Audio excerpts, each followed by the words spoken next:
Hello दोस्तों, एक बार फिर स्वागत है माय यूट्यूब चैनल पर। समाकलन की पिछली वीडियो में समाकलन भाग 13 में आपने एक महत्वपूर्ण टाइप का अध्ययन किया।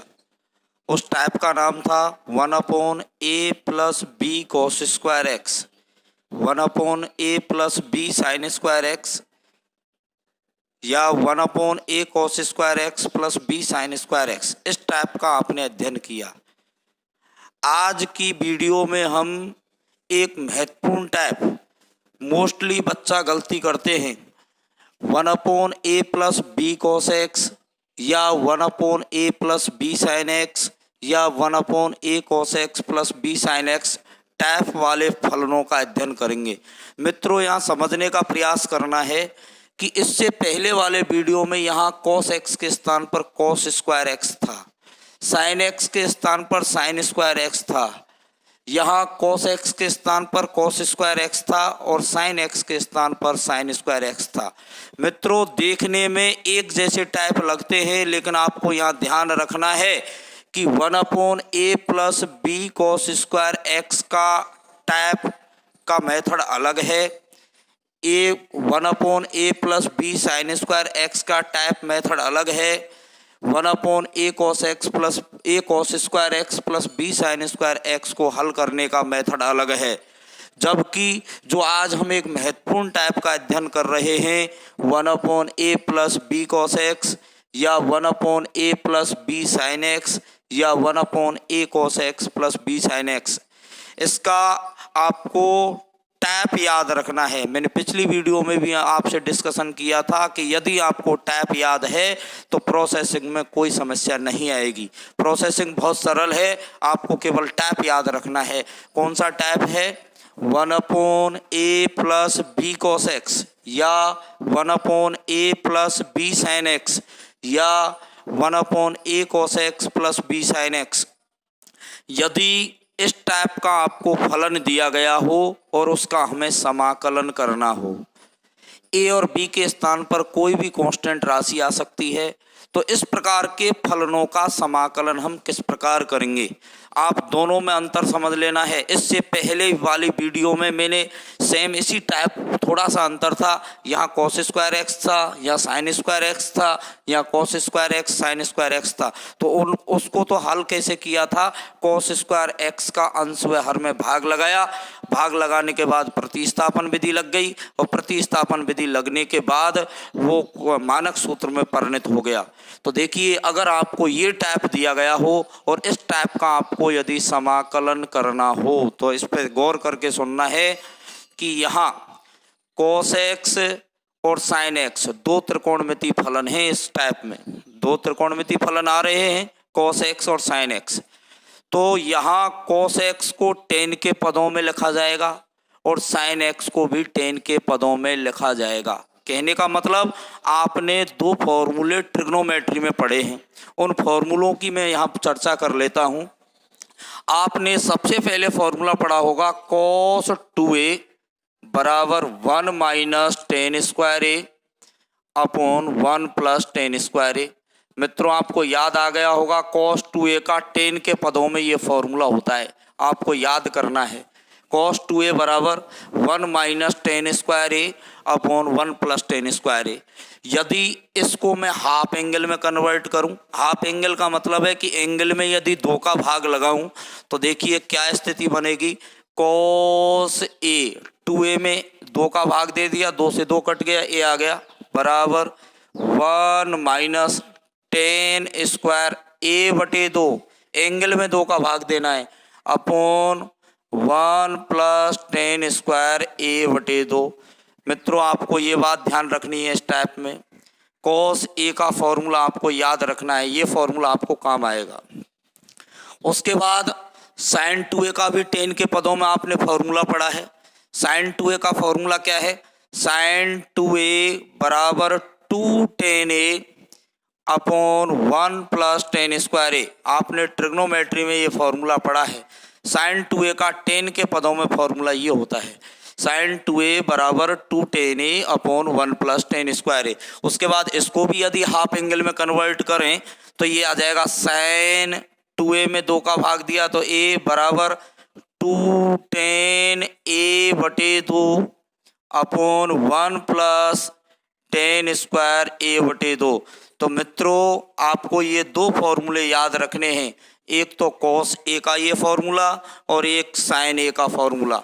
तो मित्रों यदि आपको इस टाइप का क्वेश्चन कहीं दिखता है, कौन से टाइप का, 1 upon a plus B cos x या 1 upon a plus B sin x या 1 upon a cos x plus b sin x, अगर इस प्रकार का टाइप का फलन आपको दिखता है और उसका आपको समाकलन करना है तो cos a को tan के पदों में लिखा जाएगा और sin a को भी tan के पदों में लिखा जाएगा। पहला स्टेप आपको क्लियर हो जाना चाहिए। ध्यान दें, cos a आ रहा है तो cos a के स्थान पर तो लिख दिया जाएगा 1 minus tan square a by 2 upon 1 plus tan square a by 2।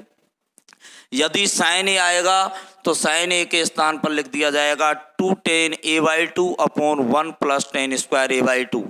तो पहला स्टेप आपको समझ में आ गया होगा। उसके बाद नेक्स्ट स्टेप में एलसीएम लेंगे, निश्चित है 1 plus tan square a by 2 LCM आएगा। एलसीएम ऊपर जाएगा अंश में, ऊपर जाते ही एक सर्वसम का काम आ जाएगी, trigonometry identity 1 plus tan square theta बराबर sec square theta. Trigonometry identity काम आने के बाद प्रतिस्थापन विधि लग जाएगी और प्रतिस्थापन विधि लगते ही क्वेश्चन मानक सूत्र में कन्वर्ट हो जाएगा। तो इस तरह से इसकी प्रक्रिया होती है। मित्रों इसको समझने का प्रयास करना है।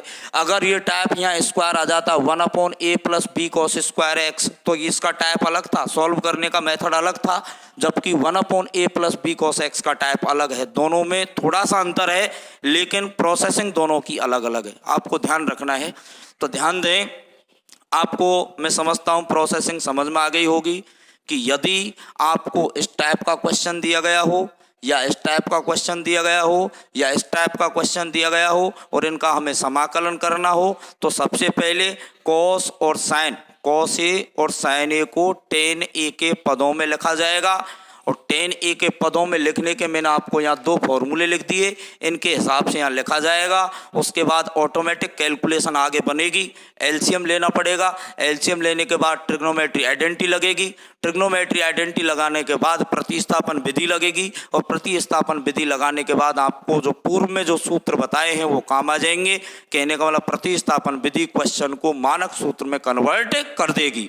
तो इस तरह से ये प्रोसेसिंग है। मित्रों अब मैं एक एक एग्जाम्पल के माध्यम से मैं आपको समझाने का प्रयास करूंगा। जैसे मैं यहाँ कोई एक क्वेश्चन ले लेता हूँ,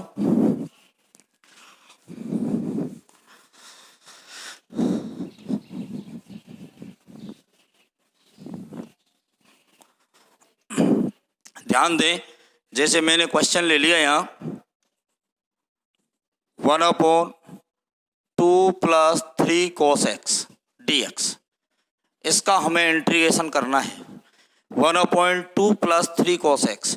आप सोचेंगे कि ये तो 1 upon a plus B cos x type का क्वेश्चन है। अब तुरंत आपके माइंड में ये विचार आएगा कि भाई इस टाइप का अगर फलन होता है तो उसमें cos a और sin a उन दोनों को tan के पदों में लिखा जाता है त्रिकोणमितीय सूत्रों की सहायता से।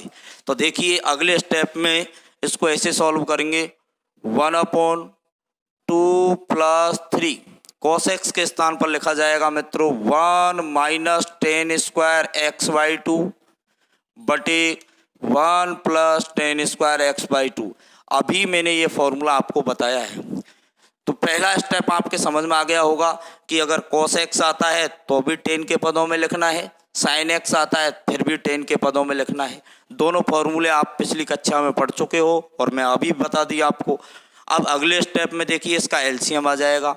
तो देखिए 1 अपॉन, यहाँ एलसीएम आ गया 1 plus tan square x by 2, ये एलसीएम आ गया। उसके बाद ध्यान दें इसमें 2 के बटे में 1 लगा लें, 1 का भाग इसमें दें तो 1 plus tan square x by 2 और 2 से गुणा करें तो यह आ जाएगा 2 into 1 plus tan square x by 2 plus 3 into 1 minus tan square x by 2। मित्रों ये नॉर्मल कैलकुलेशन आपके समझ में आ गई होगी।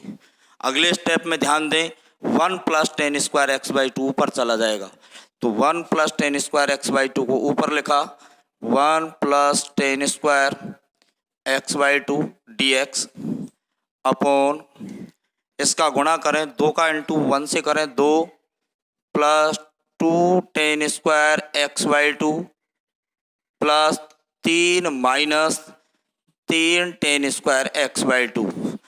उसके बाद अगले स्टेप में और कैलकुलेशन कर लें। 1 plus tan square x by two के स्थान पर sec square x by two, क्योंकि ट्रिग्नोमेट्री आइडेंटिटी होती है। 1 प्लस टेन स्क्वायर थीटा बराबर क्या होता है, सेक स्क्वायर थीटा। तो 1 plus tan square x by two बराबर क्या होगा, sec square x by to.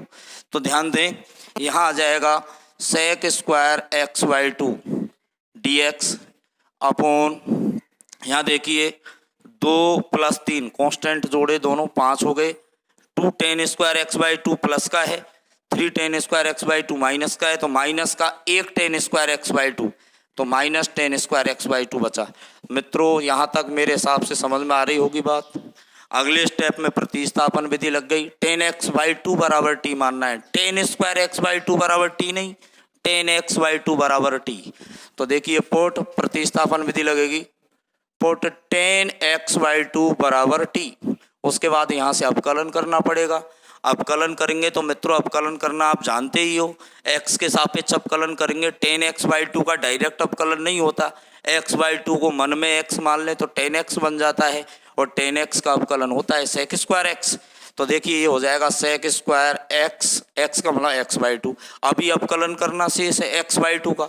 X by to का अवकलन कैसे करेंगे, मैं इसको ऐसे लिख सकता हूँ, एक्स बाई टू को लिखा जा सकता है एक्स बटे 2 को इस तरह से लिखा जा सकता है।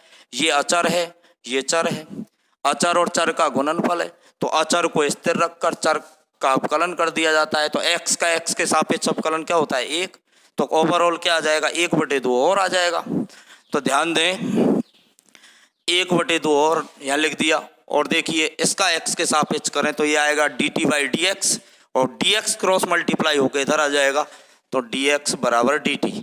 मित्रों ये बात आपके समझ में आ गई होगी, x के सापेक्ष अवकलन किया है। उसके बाद हमें यहाँ 1/2 की जरूरत नहीं है, क्रॉस मल्टीप्लाई होकर 2 dt के पास चला जाएगा, तो क्या हो जाएगा sec square x by two d x बराबर 2 dt। अगले स्टेप में क्वेश्चन पे पहुँचे यहाँ, तो क्वेश्चन पे पहुँचे तो देखिए integration sec square x by two d x के स्थान पर लिखा जा सकता है 2 dt, और 2 को मैंने बाहर लिख लिया। आप जानते हो कि अचर को इंटीग्रेशन साइन से बाहर लिखा जा सकता है, dt अपॉन, यहाँ देखो 5 के स्थान पर 5 माइनस यहाँ टेन एक्स बाई टू के स्थान पर t, तो टी स्क्वायर। मित्रों यहाँ फॉर्मूला काम आ गया। अब देखिए यहाँ एक्स स्क्वायर का गुणांक या टी स्क्वायर का गुणांक पहले से ही इकाई है, इसलिए कॉमन लेने की कोई ज़रूरत नहीं है। तो देखिए ये हो जाएगा 2 dt, मैं इसको ऐसे लिख सकता हूँ √5 की होल घात 2 माइनस टी की घात 2। मित्रों यहाँ फॉर्मूला लग गया dx upon a square minus x square. मैं साइड में लिख देता हूँ इसको, ये फॉर्मूला देखिए dx upon a square minus x square का इंटीग्रेशन ये होता है 1/2a log a plus x upon a minus x plus c. इस फॉर्मूले को मैं पहले पढ़ा चुका हूँ आपको। तो देखिए 2 के स्थान पर 2, ये 2 तो है ही, उसके बाद क्या है इंटू 1/2a, a का मतलब क्या है √5, तो 2√5। उसके बाद लॉग a का मतलब क्या है √5 प्लस x का मतलब क्या है t upon √5 minus t plus c. अगले स्टेप में 2 से 2 कट गया, क्या रह जाएगा 1/√5 log √5 plus t upon √5 minus t plus c. उसके बाद लास्ट में टी का मान रखना है। तो देखिए टी का मान रखेंगे, टी का मान रखने पर, टी का मान रखेंगे तो ये स्थिति बनेगी, ध्यान दें 1/√5 लॉग √5 प्लस टी की वैल्यू क्या मानी थी 10x/2, √5 plus 10x/2 upon √5 minus 10x/2 plus c. तो मित्रों इस तरह से ये क्वेश्चन हो गया, आपको ये प्रोसेसिंग समझ में आ गई होगी। अगर आपको टैप याद है तो मेरे हिसाब से इस क्वेश्चन को करने में कोई दिक्कत नहीं है। और इंटीग्रेशन की यही बहुत बड़ी समस्या रहती है कि टैप याद नहीं रहता। ज़्यादातर स्टूडेंट यही कि सर स्टार्ट करवा दो, उसके बाद कोई दिक्कत नहीं। इसलिए मैं बार बार आपसे कह रहा हूँ कि टैप को आपको आपको माइंड में हमेशा रखना है कि इस तरह का भी एक समाकलन होता है 1/a + b cos x। इसमें ऐसा करते हैं, cos x को tan x के पदों में व्यक्त करते हैं, उसके बाद अपने आप कैलकुलेशन बनती चली जाती है। आपको केवल यहाँ ये बात याद रखनी है कि cos x को tan x के पदों में व्यक्त करते हैं, फिर अपने आप ऑटोमेटिक आपकी कैलकुलेशन बनती चली जाएगी क्वेश्चन की। तो आपको ये बात समझ में आ गई होगी। तो इसी प्रकार देखिए एक आध क्वेश्चन और लें, एक क्वेश्चन और ले लें, जैसे इस टाइप का ले लें, ये वेरी इंपॉर्टेंट टाइप है इसमें भी, तो ध्यान दें। और सेम इसको भी इसी तरह से, सबका एक ही तरीका है, इसको भी कर सकते हैं आप इस तरह से। अब देखिए इसका एक क्वेश्चन और लें, उससे और ज़्यादा क्लियर होगा।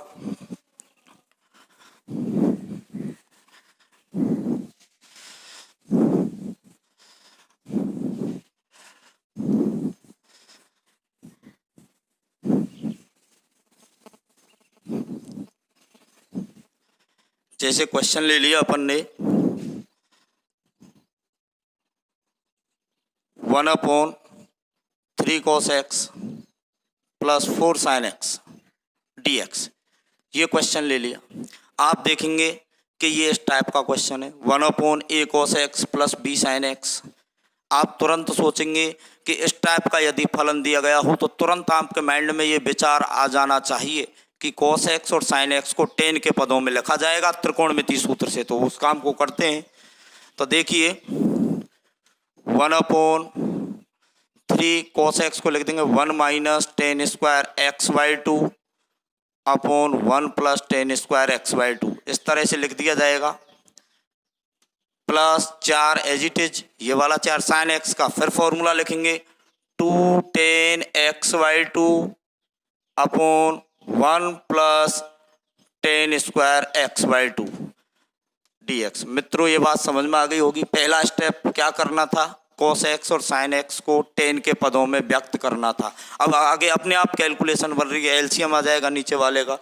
तो एलसीएम लें तो देखिए 1 ये एलसीएम आ गया 1 + tan² x/2 एलसीएम, ये वाला एलसीएम आ गया। देखिए इसमें इसका भाग दिया एक बार तो ये एज इट इज आ गया। इस 3 का गुणा कर दें अंदर, 3 - 3 tan² x/2 प्लस ऐसे ही 4 का गुणा कर दें अंदर, 4 दूनी 8 tan x/2 और dx।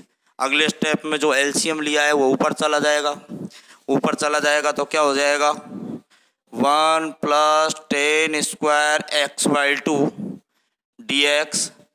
अब ये 3 तो अकेला ही है कांस्टेंट, ये देखो हाँ सब अकेले ही हैं, लिख दो 3 - 3 tan² x/2 plus 8 tan x/2। अगले स्टेप में देखिए 1 + tan² x/2 को मैं लिख सकता हूँ sec² x/2। तो देखिए यहाँ से लिख दिया जाएगा sec² x/2 dx / 3 - 3 tan² x/2 plus 8 tan x/2। मित्रों यहाँ तक आपके ये बात समझ में आ गई होगी। उसके बाद प्रतिस्थापन विधि लगेगी। तो प्रतिस्थापन विधि को यहाँ लगाते हैं, ध्यान से समझना है। tan x/2 = t मानेंगे तो put tan x/2 = t, tan x/2 = t, इसका अवकलन करें तो यह आ जाएगा 1/2 sec² x/2 dx = dt। अगले स्टेप में 1/2 इधर चला जाएगा तो ये हो जाएगा sec² x/2 dx = 2 dt। अगले स्टेप में क्वेश्चन पे पहुँचे, देखिए यहाँ लिख दिया जाएगा sec² x/2 dx के स्थान पर 2 dt, 2 को बाहर लिख लिया 2 dt बटे यहाँ क्या आएगा 3 के स्थान पर 3 माइनस फिर 3 के स्थान पर 3 tan² x/2 के स्थान पर t² प्लस 8t मित्रों क्वेश्चन को देखने के बाद आपको फॉर्म याद आ गया होगा।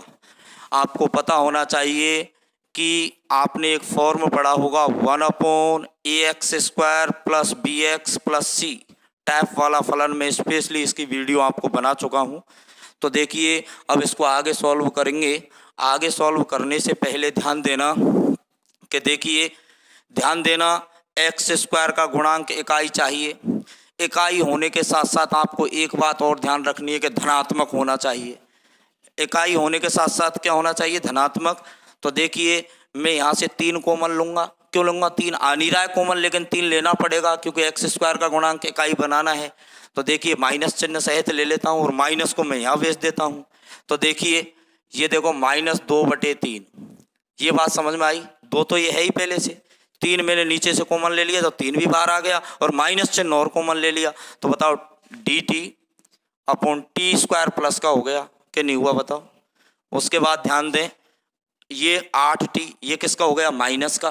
तो माइनस के 8/3t। उसके बाद ये किसका हो गया? माइनस का।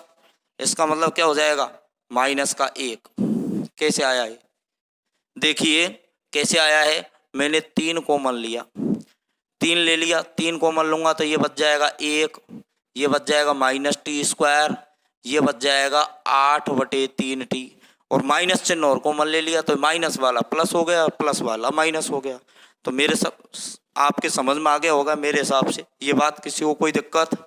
अब देखिए अब क्या करते हैं, x का गुणांक का आधा, 8/3 का आधा 4/3। ऐसे देखो 8/3 का आधा, 2 से 4 कटा 4/3, 4/3 का वर्ग 16/9, 16/9 जोड़ने पर और 16/9 घटाने पर। तो देखिए -2/3 dt/t²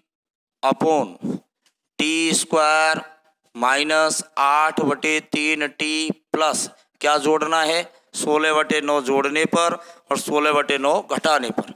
तो 16/9 ये जोड़ दिया और 16/9 ये घटा दिया, -1। उसके बाद देखिए अगले स्टेप में -2/3 dt/, उसके बाद देखिए ये यहाँ से लेकर यहाँ तक होल स्क्वायर बनेगा, आपको याद होना चाहिए ये बात। तो क्या बन जाएगा? t -4/3 की होल घात 2। उसके बाद इसको सॉल्व करें, -16/9 -1, 9 एलसीएम आ गया, -16 -9 -25/9। तो यहाँ लिख दूंगा -25/9। तो मित्रों यहाँ तक आपके समझ में आ गया होगा। उसके बाद ध्यान दें, देखिए अगले स्टेप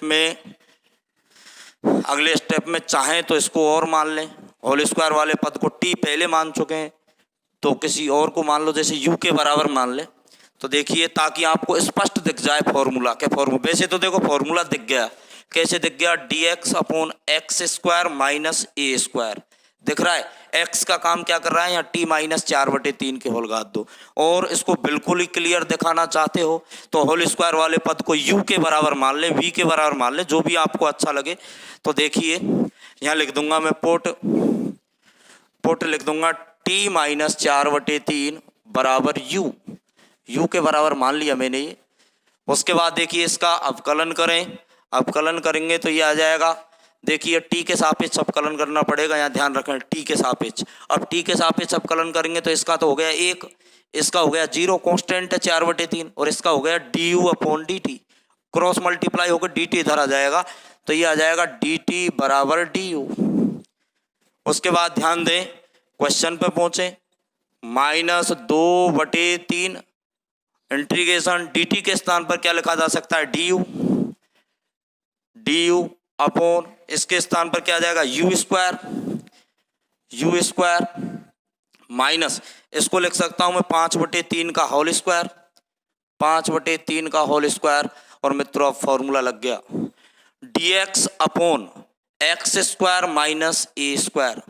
फॉर्मूला होता है 1/2a log x - a/x + a + c।